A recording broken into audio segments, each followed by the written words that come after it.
You are watching Focus Tripura and news and নমস্কার, focus ত্রিপুরার এখনকার সংবাদে আপনাদের স্বাগত। সঙ্গে রয়েছে মনোজ। দেখে নিচ্ছি এখনকার সংবাদ। সরকারের অদূরদর্শিতার কারণে রাজন্য আমলের অমর সাগরের বর্তমানে চলছে মাছের মড়ক। সেখানে 25 লক্ষ টাকা খরচ করে বানানো আউটলাইন বর্তমানে অকেজু। এই সুন্দর নিদর্শনকে সংরক্ষণে নীরব দপ্তর। সরকারের অদূরদর্শিতার কারণে শতবর্ষ পুরানো অমর সাগরের মাছের মড়ক লেগেছে বর্তমান সময়ে। যেখানে প্রায় 25 লক্ষ টাকা খরচ করে বানানো হলো আউটলাইন, তা বর্তমান সময়ে সম্পূর্ণ অকেজো। অন্যদিকে অমরপুর মৎস্য দপ্তর মহকুমার কোঅপারেটিভকে লিজ দিয়ে দিয়েছে বহু বছর আগে, যা বছরে রেভিনিউ পায় 1,10,000 টাকা। প্রশ্ন হলো, মহকুমার এলাকার একটি সুন্দর নিদর্শনকে নগর পঞ্চায়েতের সংরক্ষণ করছে না কেন? তবে ফিশারি দপ্তরের আধিকারিক উনি এই ব্যাপারটি জানেন না। আমাদের প্রতিনিধি বলতেই উনি এই ঘটনাটি জানেন। এমনকি কোঅপারেটিভের ম্যানেজার জানান, সাগরের জল বর্তমানে দূষিত হয়ে গেছে, তাই এই অবস্থা। এই কথাতে অনড় থাকেন দপ্তরের আধিকারিক মহাশয়। সাধারণত আমি তো জানি না, আজকে প্রথম জানলাম। আমার কেউ ইনফর্ম করছে না, মারা যে গেছে। এবং মোহাম্মদপুর তো অ্যাকচুয়ালি কোঅপারেটিভ ডিপার্টমেন্টে আমরা লিস্ট দেওয়া আছে, কোঅপারেটিভ মৎস্যজীবী লিস্ট দেওয়া আছে আর কি। না জানাইছি না, আজকে জানলাম ফার্স্ট।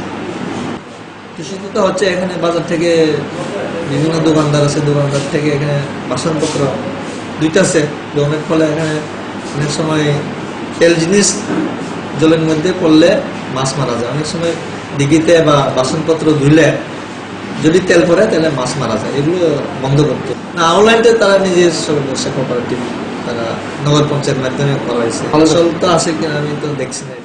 কারণ হচ্ছে অমর সাগর দিকে আজ থেকে কম 300-400 বছরের আগে খনন করা। এখানে কোনো আউটলেট নাই। আউটলেট যেটা ছিল এটি অকাজ।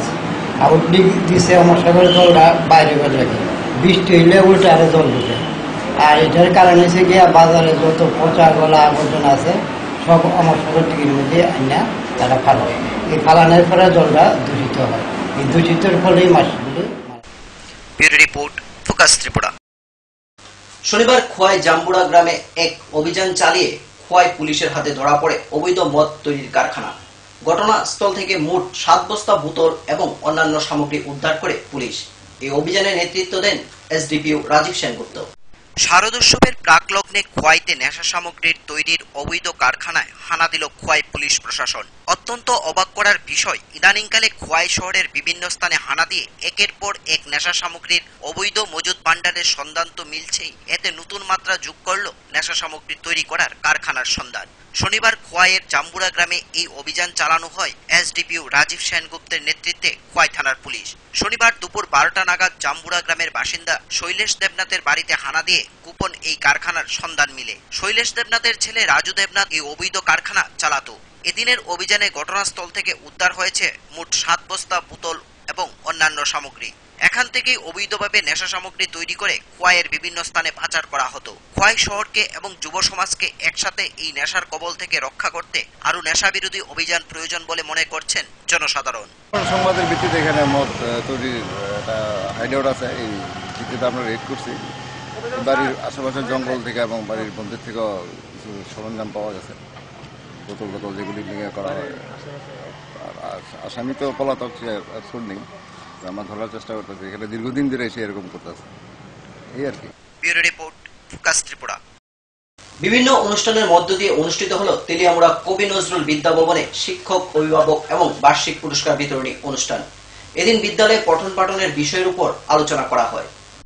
বিভিন্ন অনুষ্ঠানের মধ্য দিয়ে অনুষ্ঠিত হলো তেলিয়ামুড়া বিদ্যালয় পরিদর্শকের অন্তর্গত কবি নজরুল বিদ্যা ভবনের শিক্ষক অভিভাবক সম্মেলন ও বার্ষিক পুরস্কার বিতরণী অনুষ্ঠান। উপস্থিত ছিলেন বিশিষ্ট সমাজসেবী তথা বিদ্যালয় পরিচালন কমিটির চেয়ারম্যান অশোক দাশগুপ্ত, অবসরপ্রাপ্ত শিক্ষক ক্ষীরোদদেব, পৌর পরিষদের কাউন্সিলর সজল দেবসহ অন্যান্যরা। প্রতি বছরের মতো এবারও শনিবার সকাল 11 ঘটিকায় শুরু হয় বিদ্যালয়ের বার্ষিক পুরস্কার বিতরণী এবং শিক্ষক অভিভাবক সম্মেলন। বিদ্যালয়ের ছাত্রছাত্রীদের পড়াশোনা সহ তাদের আচার আচরণ, বিদ্যালয়ের নিয়ম শৃঙ্খলা এবং শিক্ষকরাই বা ছাত্রছাত্রীদের কতটুকু শিক্ষাদান করতে পেরেছে সব মিলিয়ে আলোচনা। এছাড়াও প্রথম শ্রেণী থেকে দ্বাদশ শ্রেণী পর্যন্ত ছাত্রছাত্রীদের মধ্যে প্রথম, দ্বিতীয় এবং তৃতীয় স্থান অধিকারীদের মধ্যে পুরস্কার বিতরণ করা হয়।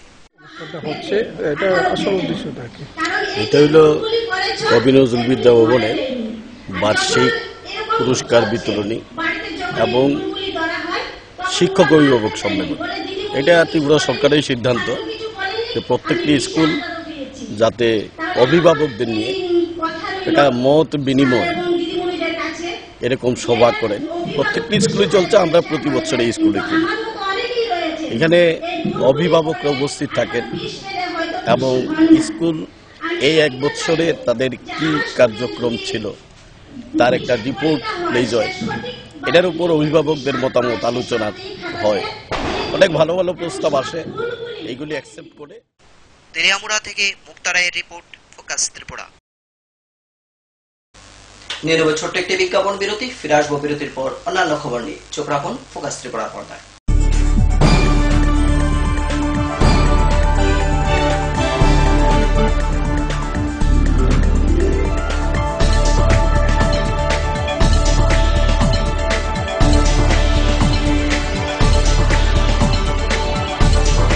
You are watching Focus Tripura, a news and entertainment channel. Heart ও সেরিব্রাল অ্যাটাকে দেরিতে চিকিৎসা প্রাণঘাতী। মনে রাখবেন, আন্তর্জাতিক মাপকাঠিতে চিকিৎসার গোল্ডেন আওয়ার প্রথম 2 ঘন্টা। তাই দেরি না করে চলে আসুন ঘরের পাশে ILS হসপিটালে। 24 ঘন্টায় থাকছেন বিশেষজ্ঞ চিকিৎসকের দল। আছে অত্যাধুনিক ভেন্টিলেটর ও 24টি ICU বেড। ILS হসপিটাল, সময় বাঁচান, জীবন বাঁচান। উচ্চ মাধ্যমিকের নতুন সিলেবাস নিয়ে চিন্তিত? তোমার সমস্যার সমাধান করতে এসে গেল পারুল প্রকাশনীর ত্রিপুরা উচ্চ মাধ্যমিক সাজেশনস। প্রতিটি বিষয়ের সাজেশন উত্তর সহ পৃথক পৃথক খণ্ডে। ইংলিশ, বাংলা, গণিত, পদার্থবিদ্যা, রসায়নবিদ্যা, জীববিদ্যা, রাষ্ট্রবিজ্ঞান, শিক্ষাবিজ্ঞান, ইতিহাস, দর্শন। পারুল প্রকাশনীর ত্রিপুরা উচ্চ মাধ্যমিক সাজেশনস। পারুল প্রকাশনী। ওনার রোজ দিনকার খাবারের রুচি তো দেখুন, প্রচুর মশলাদার ও আমিষ, কিন্তু উনি জানেন না এই খাবারে ওনার হজম শক্তি আর লিভারের উপর খারাপ প্রভাব পড়তে পারে। অ্যাসিডিটি, বদহজম আর কোষ্ঠকাঠিন্য দেখা দিতে পারে। মার দেওয়া সুরক্ষা কবচ আছে লিভসেভ। খেয়ে নে, ভয় নেই, লিভসেভ আছে। আমি থাকি বা না থাকি, লিভসেভ তোমার চিরসঙ্গী। লিভার ফিট তো লাইফ সুপার হিট।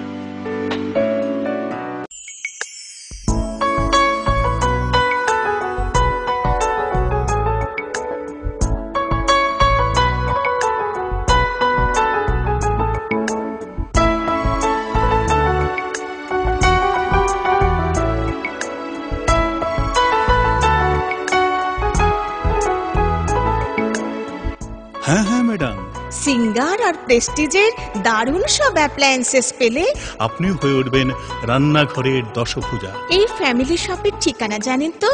গিরিবালা উদ্যোগ, কামান চৌমুহনী, আগরতলা। মজবুত নির্মাণের এক বিশ্বস্ত সঙ্গী ঘোষ ব্রাদার্স অ্যান্ড কনস্ট্রাকশন। নির্মাণের গুণমানই আমাদের মূল লক্ষ্য। Ghosh brothers and construction, Salema, Dhalai, Tripura.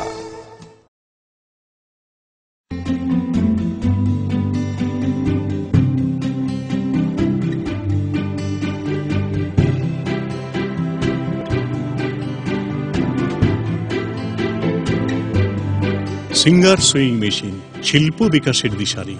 Embroidery, interlock, স্বরোজগারের এই তো ছক। থাকলে ঘরে সিঙ্গার, স্বনির্ভর রোজগার। সিঙ্গার সুইং মেশিন আপনাকে আত্মনির্ভর হতে ভরসা যোগায়। গিরিবালা উদ্যোগ, কামান চৌমুহনী, আগরতলা। স্নিগ্ধ মধুর শুদ্ধ সুগন্ধে ভরা শালিমার আগরবাতি শুধু মন নয়, প্রাণ ভরে দেয় পবিত্রতায়। আপনার নিত্যদিনের আরাধনার পবিত্র সঙ্গী শালিমারের বিভিন্ন সুগন্ধে ভরা আগরবাতি, যেমন শালিমার 4-in-1, শালিমার রজনীগন্ধা, শালিমার চম্পা এবং শালিমার হানি। শালিমার আগরবাতির গন্ধে আজ প্রাণ ভরে উঠুক আনন্দে। শালিমার আগরবাতি। পরিবেশক Nabin stationeries, near Indian Airlines city office, Agartala. ডাল, মাছ, সবজি, মশলার কেরামতি, গুণমানে প্রতিঘর সিস্টেম। কষা কিংবা ঝোল করো আমিষ হোক নিরামিষ,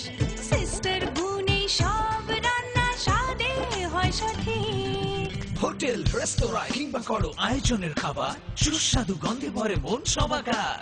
সিস্টার গুঁড়া মশলায় রান্নার বাহার, মন চায় ফিরে ফিরে খেতে পারে।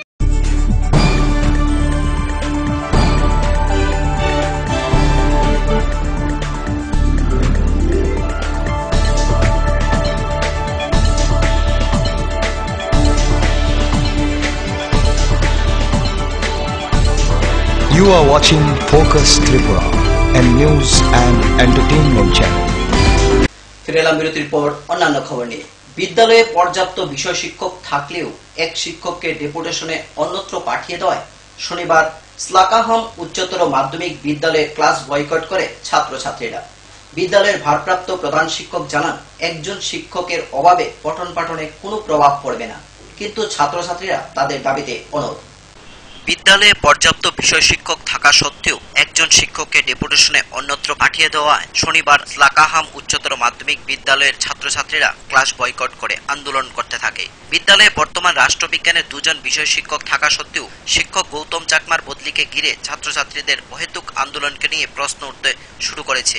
অভিযোগ উঠেছে, শিক্ষক গৌতম চাকমার পরোক্ষ মদতে ছাত্রছাত্রীরা আন্দোলনের পথে নেমেছে। কারণ গৌতম চাকমা দীর্ঘদিন যাবৎ ওই বিদ্যালয়ে চাকরি করার সুবাদে এলাকার টিউশন বাণিজ্য ব্যাপকভাবে চালিয়ে যান। ফলে ওই লোভী শিক্ষক ওনার বদলির আদেশ রদ করার জন্য ছাত্রছাত্রীদের মাঠে নামিয়ে দিয়েছেন। এতে করে শনিবার বিদ্যালয়ের পঠন পাঠন সম্পূর্ণ বন্ধ হয়ে থাকে। ছাত্রছাত্রীদের দাবি, শিক্ষক গৌতম চাকমার পরিবর্তে তারা অন্য কোনো শিক্ষক চায় না। তাদের দাবি, গৌতম স্যারকে বদলি করা যাবে না। উল্লেখ্য যে করবুক পাঞ্চিহাম দ্বাদশ শ্রেণী বিদ্যালয়ে রাষ্ট্রবিজ্ঞানের কোনো বিষয় শিক্ষক না থাকায় শিক্ষক গৌতম চাকমাকে ওই বিদ্যালয়ে ডেপুটেশনে পাঠানো হয়। তবে স্লাকাহাম উচ্চতর মাধ্যমিক বিদ্যালয়ে অতিরিক্ত প্রধান শিক্ষক সুমঙ্গল চাকমা জানান, শিক্ষক গৌতম চাকমাকে ডেপুটেশনে অন্যত্র পাঠানো হলেও বিদ্যালয়ে পঠন পাঠনে কোনো প্রভাব পড়বে না, কিন্তু ছাত্রছাত্রীরা নিজেদের দাবিতে অনড় হয়ে রয়েছে। ক্লাস আমরা স্টুডেন্টরাই করি নাই। আরে কেন, কারণটা কি আছে? কারণ আমাদের গৌতম স্যার বদলে হয়ে যাচ্ছে, তার জন্য আমাদের দাবি গৌতম স্যার এখানে থাকতে হবেই। কারণ অসুবিধা নয়, এখানে গৌতম স্যার অনেক আমাদের, কারণ আমাদের নতুন বোর্ড হয়েছে, এখানে আমাদের অসুবিধা হবে। আসলে স্যারকে আমরা বুঝে শুনে নিতে অনেক অসুবিধা হবে, তার জন্য আমরা গৌতম স্যারকে এখন ছাড়ছি না। কারণ আমাদের কয়েকদিন পরে টেস্ট এক্সাম আছে, তার জন্য আমরা অন্য একজন টিচার নিয়োগ করলে তাকে আমরা ঠিক মতো বুঝে নিতে পারবো না, তার জন্য আমরা গৌতম স্যারকে স্কুল থেকে ছাড়ছি না, ছাড়বো না। শুনছি তারপর আমরা আমরা দিছে যে এটা ডিস্ট্রিক্টের মধ্যে সোমবারে মিটিং হবে, মিটিং হলে তারপর এরা সম্ভব গৌতম স্যার যদি স্কুলে না থাকে ক্লাস করছি না, করতাম না। আমাদের আমরা একদিনের ক্ষতি হোক, কিন্তু আমরা প্রত্যেকদিন ক্ষতি হোক এটা চাই না। আমরা এখনো পর্যন্ত কোনো পরিস্থিতি পাইছি না, কিন্তু সোমবারে মিটিং হইবে এই কথা জানাইছে, আর ডিস্ট্রিক্টের মধ্যে চিঠি যাইবো এই কথা জানাই না। পলিটিক্যাল টিচার হয়েছে তাকে 9 এ ক্লাস করা, কারণ একজন ইংলিশ টিচার কেমনে সব ক্লাসে পড়াইবো? কারণ তাইলে পারে এই স্কুলে তাইলে না থাকলে এই স্কুল একদম মাটি হয়ে যাবে। আমরা ক্লাস টিচার, আমরা 9 এর ক্লাস টিচার। যেহেতু ফিজিক্যাল সায়েন্সে 3 জন টিচার রয়েছে, একজন তো যদি ট্রান্সফার হওয়া দিত, আমার মনে হতো ট্রান্সফার অসুবিধা তো হবে না। একজন টিচার আমাদের যেহেতু সামনে তাদের মানে ইউনিয়ন পরীক্ষা, ক্লাস টেস্ট, মাধ্যমিক গ্রহণ করবে, সব করতে তারা যদি বয়স করে তো তাদেরও ক্ষতি হবে না। মানুষ bureau report, focus Tripura. Tripura হস্তকারু শিল্প শ্রমিক ইউনিয়নের 4th রাজ্য সম্মেলন শুরু হয় 3রা সেপ্টেম্বর বিকেল কমলপুর নজরুল ভবনে এক প্রকাশ্য সমাবেশের মধ্য দিয়ে। সমাবেশে উপস্থিত ছিলেন সাংসদ শঙ্কর প্রসাদ দত্ত সহ অন্যান্য নেতৃবৃন্দগণ। সারা রাজ্যের 250 জন প্রতিনিধিদের নিয়ে শুরু হয় 3 দিন ব্যাপী এই সম্মেলন। ত্রিপুরা হস্তকারু শিল্প শ্রমিক ইউনিয়নের 4th রাজ্য সম্মেলন অনুষ্ঠিত হয় কমলপুর নজরুল ভবনে। 3রা অক্টোবর বিকেল 3 ঘটিকায় এই সম্মেলন অনুষ্ঠিত হয়। উক্ত সম্মেলনে উপস্থিত ছিলেন সাংসদ শঙ্কর প্রসাদ দত্ত, বিধায়ক অঞ্জন দাস, THSSU রাজ্য সম্পাদক নির্মল দেবনাথ সহ সংগঠনের অন্যান্য নেতৃবৃন্দগণ। উক্ত সম্মেলনে রাজ্যের প্রতিটি মহকুমা থেকে আগত 250 ডেলিগেট সম্মেলনে অংশগ্রহণ করেন। সম্মেলন চলবে 2 দিন ব্যাপী। 3রা অক্টোবর থেকে 4 অক্টোবর পর্যন্ত সম্মেলন চলবে। সম্মেলনে প্রায় 1000 দলীয় সমর্থক অংশগ্রহণ করেন। সম্মেলনের আগে শহীদ বেদিতে মাল্যদান এবং পুষ্পস্তবক দিয়ে শহীদদের প্রতি শ্রদ্ধা জানিয়ে শুরু হয় সম্মেলনের কাজ। এই সম্মেলন থেকে আওয়াজ উঠে বর্তমান কেন্দ্রের নেতৃত্বাধীন নেতৃত্বাধীন বিজেপি সরকারের শ্রমিক স্বার্থ বিরোধী নীতি একের পর এক জনস্বার্থ বিরোধী নীতির প্রতিবাদ। সকল অংশের শ্রমিকরা আন্দোলনে এগিয়ে আসতে হবে বলে আহ্বান জানান নেতৃত্বরা। আমাদের সকলের কাছে একটা গুরুত্বপূর্ণ দিন, যারা শ্রমের সাথে যুক্ত, যারা শ্রম করে আমরা আমাদের রুজি রোজগারের ব্যবস্থা করি। কেন? কারণ 1945 সালের এই দিনটাতে সারা পৃথিবীর শ্রমজীবী মানুষকে সংগঠিত করার লক্ষ্যে world federation of trade union, ভারতবর্ষের স্বাধীনতার পর যখন ভারত সরকার প্রথম ওই মার্কিন যুক্তরাষ্ট্র সহ পুঁজিবাদী দেশগুলোর কাছে সাহায্য চেয়ে বলেছিল, আমাদের দেশ স্বাধীন হয়েছে, কিন্তু এই দেশকে যদি উন্নত করতে হয় তাহলে শিল্পে যদি ভারতবর্ষকে উন্নত করা না যায় তাহলে ভারতবর্ষের মানুষের উন্নতি সম্ভব নয়।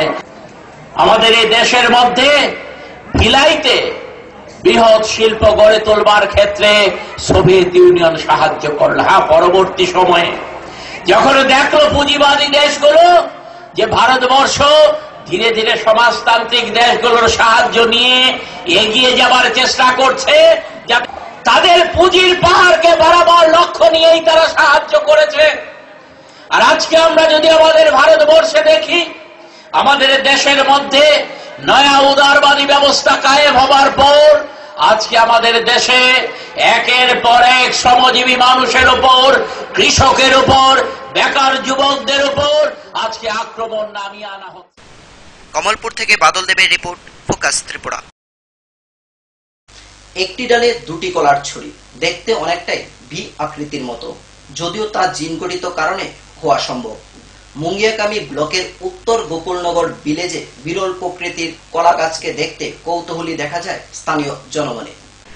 শুক্রবার গড়িতে প্রায় সকাল 11টা নিজের কলা বাগানে কাজ করতে গিয়ে বাগান মালিক হরিকুমার দেববর্মার নজরে পড়ল এক বিরল দৃশ্য। তেলিয়ামুড়া মহকুমার মুঙ্গিয়াকামী ব্লকের উত্তর নকুলনগর এডিসি ভিলেজের 2 মধুপাড়াতে হরিকুমার দেববর্মার কলা বাগানের একটি ডালে দুটি কলার ছড়ি দেখতে পায় খুদ বাগান মালিক। 2014 সালে কৃষি দপ্তর থেকে কলার চারাগুলি পায় তিনি। কলার চারা রোপণ করে কলার ফলন বেশ ভালোই হয়েছে বলে জানালেন হরিকুমার দেববর্মা। আচমকা একটি কলা গাছে একটি ডালে দুটি কলার ছড়ি সহ মোচা দেখতে পেয়ে অবাক হয়ে পড়েন। তবে জিনগঠিত বিষয়ে এরকম হতে পারে বলেও জানালেন বাগান মালিক। এ ধরনের কলার ছড়ির দৃশ্য দেখার জন্য স্থানীয় মানুষের মধ্যে কৌতূহল দেখা যায়। নানাভাবে কলার ফলন দেখলেও একটি ডালে দুটি কলার ছড়ির ফলন প্রথমবারের মতো দেখতে পেয়ে সাধারণ জনমনে মিশ্র প্রতিক্রিয়ার সৃষ্টি হয়। আমি 2014তে সরকার থেকে এগ্রিকালচার থেকে 400 কলা গাছ চারা পাইছিলাম। তো 2014 থেকে 400 কলা পাইছিলাম। তো আমার চাষ করতে করতে কিন্তু একটা কলা গাছের মধ্যে একটা ছড়ি হয়, একটা ছড়ি আমরা দেখতেছি। প্রায় আমার বয়স প্রায় 45। আমি কোনোদিন দেখছি না যে একটা কলা গাছের মধ্যে ছড়ি একটা ছড়ি যে একটা ডালার মধ্যে দুইটা ছড়ি হয়ে আইয়ে আর কলার মোচাও দুইটা। এটা কি অদ্ভুত ঘটনা না? কোনোদিন আমি তো দেখতে পাই। এটা চাম্পা কলা গাছ। কি মনে করছেন বিষয়টা নিয়ে? বিষয়টা মনে করছে আমি তো কোনোদিন দেখছি না আমার জীবনে, এত বয়স হয়েছে মোটামুটি 45 বছরে কোনোদিন দেখছি না। তাই কারণে আমি এটা আপনারা দেখালাম আর কি। এখন বিষয়টা নিয়ে আমি তো মনে করি এটা জিন ঘটনা। এই জিন ঘটনাতে আমি এগ্রিকালচার দপ্তর অফিসারগুলোকে অফিসার সাহেবদিকে তারা দেখাবো আমি, এই আর কি আমার বক্তব্য। তেলিয়ামুড়া থেকে মুক্তারের রিপোর্ট, ফোকাস ত্রিপুরা। এখনকার মতো সংবাদ এই পর্যন্তই। আমাদের পরবর্তী সংবাদগুলি দেখার জন্য চোখ রাখুন ফোকাস ত্রিপুরা পর্দায়। নমস্কার।